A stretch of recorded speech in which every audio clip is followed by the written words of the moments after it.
Greetings and welcome back to another Final Fantasy XIV video. Excuse me, well, that's a little awkward. Anyway, this time for the Monk, and I gotta say that the Monk, since I started playing the game all the way back in Heavensward, has not had really any big changes applied to it, but rather small tweaks and fixes here that make it either less frustrating or a lot more easier to use. And we shall explain that here in this video. So in order to maximize DPS as a monk, you would have to go into various steps. First is get used to your 3-skill rotation, then memorize the position for every single one of those skills, and then start weaving in different kinds of abilities such as perfect balance right here, elixir field, and all the other good stuff. So let's go over that real quick. So our most basic combo that we learned from level 1 all the way up to max level is Boot Shine into True Strike into Snap Punch. And that is the absolute most basic one. Later on, we get Dragon Kick into Twin Snakes into Demolish. And then as we continue to level up, we get Armor the Destroyer, 4-Point Fury, and Rock Breaker for AoE, for our AoE needs. Now, as you can see, every single skill has something that says changes the form to either Raptor, Koerul, or Oppo Oppo. Now, those are the 3 stances that the Monk is entirely based on. So, the first row of skills that I have aligned right here, so Armor the Destroyer, Dragon Kick, and Boot Shine, gain extra benefits when done in, well, or at least some of them, gain extra benefits when done in Oppo Oppo form, which is the first one. And the pattern continues on with the rest getting additional effects when being done in certain stances or requiring that stance to be even be able to be used, which is generally how the game plays for the Monk. And then aside from that, we also have the positional requirements for all 6 of the main abilities. So Boot Shine is from the rear, and when done from the rear, it basically guarantees critical damage, which is amazing. Then True Strike, also from the rear, doesn't deal decent damage, but it does have an increased damage of 20 from the rear, so it's not that big, but hey, it's something. It's something you gotta remember for maximizing damage. And then Snap Punch changes it around to the side or flank, increasing 20 potency and damage when done from there. Now, the same applies to Dragon Kick, which is from the flank, Twin Snakes, which is from the flank, but demolishes from the rear yet again. So as you can clearly see here, it's rear, rear, flank, and then flank, flank, rear. And at its most basic, this is the combination, well, this is the, not combination, whatever, rotation that you're going to be using in order to do your damage. Start with Dragon Kick into Twin Snakes into Demolish, and then switch back to Boot Shine into True Strike into Snap Punch, and then repeat. Now that is far from being optimal, but it is the absolutely most basic rotation we have, and one you should get to know intimately. Now once you get to know that and their positionals, then we can start worrying about the other things like Grease Lightning. So Grease Lightning is what makes the Monk class the Monk class. And what does it do? Well, as you can see, increases damage dealt by 10%, all of our damage, and reduces weapon skill cast time and recast time spell basically it grants us 5% haste per stack. So which reduces the cast time of everything. So right now I have, you can see, a 2.42 recast time. That is the global cooldown. But if we go down here and we start stacking up, let's see, our Grease Lightning stacks. See, there is one down over here, there is 2. And there is 3, and now if we get away, you can see that our global cooldown is now at 2 seconds instead of 2.45. So that means we cut off 0.40 seconds off of the global recast timer, meaning we can spam abilities a lot faster. And that is essentially the goal of the Monk, to stack Grease Lightning as quickly as possible, and then continue on the rotation for maximum damage. But we are not done. We have a bunch of other tools at our disposal that let us do that even better. So let's take a look at those, shall we? So the first we have is this, meditation. So meditation doesn't really do much, and when you get it, it doesn't really open up on its own. As you can see, it opens up a chakra, and you need 5 open in order to use the ability that is linked to it. Now, something they did add to it is that right there on the bottom, opens all 5 when used outside of combat. Back in Stormblood, that did not happen. You had to open 1 at a time outside of combat, but now that we finally have it, just by using it once, out of combat, we have all 5 of our chakras open, and that is absolutely amazing. I used to forget to do that outside of combat, but hey, one step at a time. Then another big change that they did was the Dragon Kick. As you can see, Oppo Oppo form bonus grants Leaden Fist. Now Leaden Fist is a brand new buff that replaces what it used to do, which is it used to reduce our target's blunt resistance by a certain percentage. But that, from what I've read, they removed that type of mechanic from the game because it probably was being abused by top-end guilds. Can you imagine an 8-man trial raid bringing along 6 monks and all of them stacking that and suddenly dealing massive amounts of damage? I'm not sure if that's right, but that's how it is. Now, what is Leaden Fist? Well, down here, as you can see, Leaden Fist potency 300. That literally doubles the damage of Bootshine. And that is one of the other massive changes that they did to the monk. Well, I say massive, but it's not massive, just very important. This, combined with this rear critical guarantee, well, guaranteed to be a critical attack from the rear, means that this is now our strongest attack that we are going to be used constantly. Now, it's not to say that we don't have other attacks that get close to that potency, because I believe criticals deal 50% extra damage, so that would be 450 at least. But this is something that we can spam the T. That's 2, 4, 6, 8, 10. Every 12 seconds we are spamming this. I don't know if any other class that has an ability that hits that hard. At least physical DPS. The Black Mage might have something, but he requires a little ramp up. But yeah, that's one of the massive changes, and that is now one of the... This is basically now our most important ability in the game. More than Snap Punch, more than anything else. Now, what other tools do we have? Well, 4-Point Fury, as you can see, extends Twin Snake's duration by 10 seconds to a maximum of 15. That is pretty nice. So our Aoe Rotation is use Form Shift, which was also changed into an amazing ability now. Because back in Stormblood, it would switch you to... First, it will switch you to Raptor, which was this one, and then to Coero, which was this one, and then finally into Oppo Oppo, which allowed you to use our first roll skills. Now they made it so that if you are not let's see, if no form is being used when executed, you will move to Oppo Oppo. That is an amazing change because that means with one use, we are ready for combat. Before, we had to use it 3 times in order to work our way all the way back to where we wanted to be. So that is another amazing change that they did. But we are not done with amazing changes just yet. The last amazing change they did was to Riddle of Earth. As you can see, grants Earth's reply if damage is taken while active. That is always end duration 30 seconds, so you can activate this, and if you take damage within the next 30 seconds, any type of damage, you will receive Earth's reply. Now, as you can see, this is brand new. Additional effect extends Grease Lightning duration to maximum. It's a nice little bonus, but that's not really what we're here for. If you read Earth Reply bonus, reduces damage taken by 10% and nullifies all action direction requirements. That part right there is absolutely amazing. And that's because every single dungeon boss and raid boss, as far as I've seen in this expansion, has some sort of AoE damage that you cannot avoid. So once you learn that attack, activate Riddle of Earth, and suddenly for the next 30 seconds, you can use all of your abilities to their maximum potential without worrying about direction. And that is amazing because, if you recall, we had something similar to that called True North from the roll abilities, which did that for 10 seconds for a maximum of 2 charges. So if we combine those two, we have a total of 50 seconds where we can completely ignore directional requirements.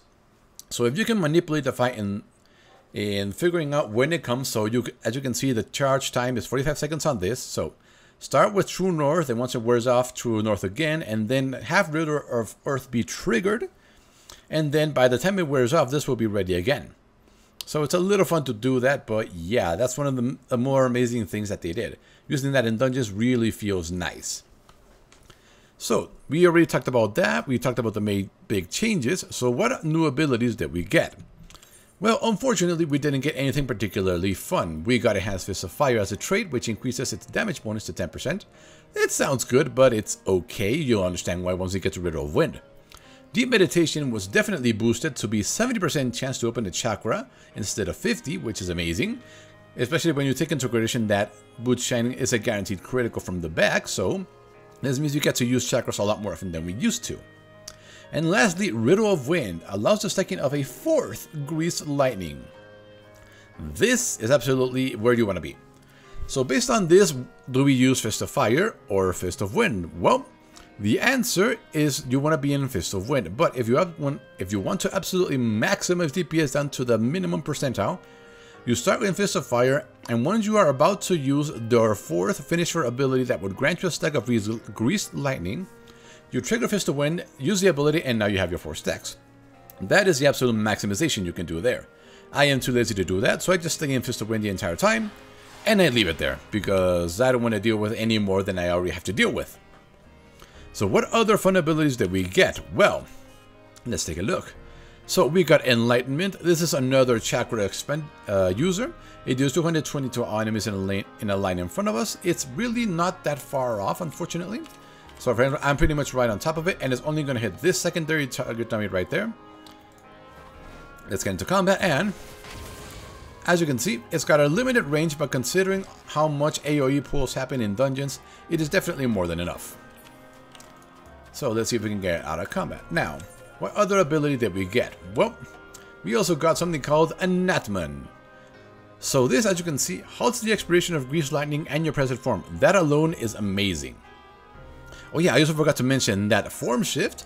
As you can see, let's see, Koeru form bonus extends Grease Lightning duration to maximum. So you can now spam this outside of combat once the first pull is done, and essentially keep your Grease Lightning stacks completely charged up throughout the entire dungeon. It's very tedious, it's very intensive, you need to plan for all the cutscenes and everything, but you can do it. Anatman does that, but this is very similar to the Samurai ability that fills up their Genki, Kinki, or their whatever it is gotch. So as you can see, additional effect increases stacks of Grease Lightning and extends duration to maximum while in combat. So, how is this done? Well, let's get into combat and show you what it actually does. So, let's go trigger it, and as you can see, it is very slowly filling up my Grease Lightning stacks and keeping the duration at 16 seconds, which is the maximum.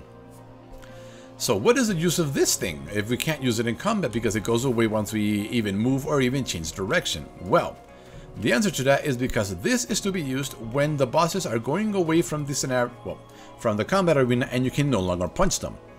And if you can afford to sit still. For example, let's see, let's think of a decent boss fight. Right now in the copied factory, when the Engels is completely shifting or completely destroying the platform we are currently on, and we gotta wait for him to do that, that is a perfect opportunity to do this. Let's see, what other fight does it? I'm trying to think here. None of the Omega ones had a mechanic like that. It's usually the big raids. In the Lost City of Evilith, I believe the second to final boss, the giant chariot thing, when he goes into the sky, you could use it then. So as you can see, it's not useless. It's difficult to use properly, but it's definitely worthwhile having, because it means that during those boss fights, we don't have to keep spamming form shift in order to maintain our stacks of Grease Lightning. Now, what is the final ability that we got? Well, it is called Six-Sided Star. It is a potency of 400, as you can see, because we calculated that this as a critical and Lead and Fist potency has a 450 potency. Yeah, this does not nearly hit as hard, and Tornado Kick, which is only 430, so as you can see, yeah, these, even our strongest abilities, supposedly, don't hit as hard as Lead and Fist. But let's read it. Extends Grease Lightning duration to maximum. Okay, nice. This weapon skill does not share a recast timer with any other actions. Nice, but the final part is important. Upon execution, the recast timer for this action will be applied to all other weapon skills and magic actions. What does this mean? Well, this means that if we were to actually use this in combat, so as you can see right now, our global cooldown is, what was it, 2 seconds about? Give or take? Somewhere around there. But if we use Six-Sided Star, you will see that it is literally double, and during that time we can't use any more weapon skills, so our actual damage is actually going down. Because as we've established right now, spamming Bushine is our brand new way of dealing maximum damage. So what is the point of Six-Sided Star? Well, Six-Sided Star is to be used when the enemy is going to use a close range AoE skill that you need to dodge. So let's say we're attacking and suddenly the boss is going to launch its AoE close by. We use this, interrupting our weapon skill combo, wait for the ability to go away, and then head back in. That is what Six-Sided Star is for. This used to be done by Tornado Kick. Unfortunately, Tornado Kick has the extreme downside of completely removing our Grease Lightning stacks. And now that we're able to stack 4 of them, it is even worse. So what is the point of Tornado Kick then? Well, Tornado Kick now is really relegated to only being used right as a boss is leaving the battle stage and you know you are going to be either incapacitated or put in a position where you cannot keep your greased lightning stacks up by form shifting or any other way. A fight that would have this happen would be the Shinryu fight during the Stormblood, the giant dragon in the sky. During the transition from phase 1 to phase 2 where he tries to bite you, that would be a point where you will want to use Hurricane Kick because we're going to lose your stacks anyway. The other one would be, let's see, challenge, the one where, no, that's Trial Stormblood, the Jade Stoa, this one. When he's going to toss you into the sky, that's another perfect chance because we cannot use any actions in the sky. So using Tornado Kick then would be the point to use it. But as you can see, now that we have 6-sided star, Tornado Kick is extremely low on its usage. I would actually prefer to this be just a 100 potency attack that doesn't require anything and be done with it, honestly. So that is the Monk. That is the basics of the Monk so far. But what about rotation? Well, as we alluded before, rotation comes from in various steps, learning the weapon skill combinations, learning their positional requirements, but then comes the absolutely hard part that can either maximize or if you screw up, completely lower your damage. And that is maximizing the time in between Twin Snakes and Demolish that you have on the target. So let us explain, shall we? So first let's get this going with our stacks of Greased Lightning. Let's use that just to get them stacked up. And then that, and then one more. There we go. So let's say we're already in combat. So what our standard combo is Dragon Tail into Twin Snakes, into Demolish, into Bootshine, into that, into Snap Punch, and then repeat. But as you can see, there is still time on Demolish. So we are not going to use Demolish just yet. We are going to use another Snap Punch. Then back into Bootshine, into True Strike, and now Demolish is about to go away. So now we use it again. And then, because it's already up, we're going to use Snap Punch instead of Demolish. And as you can see, our finisher is changing constantly depending on what we need to do. But there's another point in this rotation where we can do a little bit more optimization. And that, excuse me, there we go. Let's keep our stacks going. And that is, so right now, as you can see, we are able to put 2 Snap Punches in between every application of Demolish. So it's Demolish, Snap Punch, Demolish again, and repeat in that order. But there's a more advanced version of this where you can actually land 2 True Strikes in between every application of Twin Snakes. The timing is extremely tight though, so let's try and do that, shall we? So let's start with a regular combo. Go into that, into Demolish, into Snap Punch, into True Strike. I had him backwards.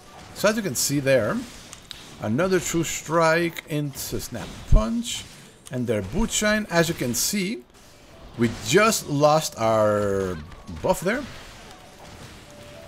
So as you can see, it clearly is possible to land 2 True Strikes in between every application of Twin Snakes. But that is a very small damage gain that we actually are able to do. So it is not recommended that you try and pull it off unless you can do everything with your eyes closed, honestly. Just maintaining the rotation of keeping Dragon Kick into Twin Snakes just constantly to keep the buff going is more than enough to keep your damage at a decent level. It may not be absolutely maximized, but having consistent damage throughout the fight is better than making a mistake that costs you a lot of damage and not being able to do it consistently. So we were just doing it right now, so what about burst? Do we have any burst? The answer is yes, we do. Perfect Balance. We used to use this at the beginning of the fight in order to quickly stack Greased Lightning using either Demolish or Snap Punch. And that's what we used to do in Stormblood. We would trigger it later on in the fight and just spam Snap Punch and Twin Snakes and Snap Punch again. Because Snap Punch used to be what dealt the most damage. But now that we have Bootshine with Leaden Fist, that is what we're going to do now. So this lasts 10 seconds. And then what we want to do now is Dragon Kick into Bootshine as quickly as possible and as often as possible. So what we saw right now is that our recast timer is at around 2 seconds. So, and this lasts 10 seconds. So that means we are able to land 5 abilities. So the answer to that is land the Dragon, well, assuming everything is going as it should, land a Dragon Kick outside of Perfect Balance, trigger it just as the timing is going to come off, go into Boot Shine, into Dragon Kick, Boot Shine again. That's 3, 4, and 5. That is the 5 abilities we will be able to land in the timing of Perfect Balance. So that is 3 Boot Shines that we can land in there. So let's attempt to do that, shall we?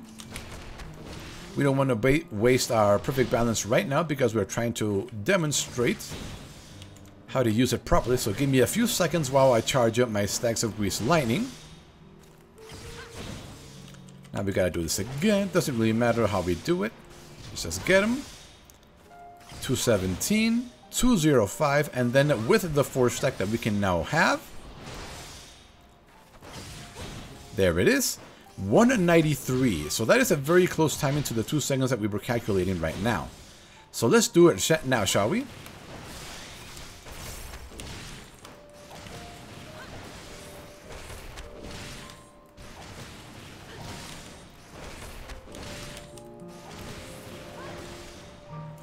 And that was it. Unfortunately, we were only able to land 4 abilities. So let's take a look at the combat log here. Battle. Loses the effect of letting. Let's see, that's 1 that we were able to use. 2. 3. We were only, yeah, there they were. We were able to land the 3 snap punches that we were, the 3 boot shines that we were aiming for within the rotation of Perfect Balance. And that is what Perfect Balance is for now. But what about all the other cooldowns that you haven't talked about? Well, here they are. So the other ones are Elixir Field, 3-second recast timer. Use this on cooldown. There's really no reason not to. It's also an AoE. As you can see, it doesn't hit as hard as some other things, but it is absolutely useful. Weave it in between your abilities. Then, Forbidden Chakra. Every time it's up, single target, use Forbidden Chakra. AoE, use Enlightenment, as long as you aim it properly, because its area is actually very small. As you can see, that's about as wide as you can go. But what about everything else? Well, we have Riddle of Fire. Excuse me. So you can see, Riddle of Fire increases damage dealt by 25%. Absolutely amazing. So you absolutely want to save this for the same time that, if possible, along with Perfect Balance. So these last 20 seconds at 15 seconds along with Brotherhood. So Brotherhood increases physical damage dealt by 5%. Nice. But other than that, it also has Meditative Brotherhood effect. 30% chance you open a chakra when party members under this skill execute a weapon skill. Nice. In raids, you're going to be spamming Forbidden Chakra a lot of times. It's not there because your character placed. So the main cooldowns we now know are Perfect Balance, along with Riddle of Fire into Brotherhood, and then spam as many Forbidden Chakras as you can. And then, if Perfect Balance is up, use it right after a Dragon Kick so you can land 3 critical Boot Shines. That is what we're going to try to do. So let's try and do that again, shall we? Let's see how much damage we can actually do with that. So unfortunately, we're not going to be using Perfect Balance because we are trying to see how long we can use that along with everything else. See, that's 2. Oh, and we got a critical, so we got it. Oh, there we go. Now let's get our buffs going. Okay, there we go. So let's trigger that, into the Dragon Kick, into that. There we go.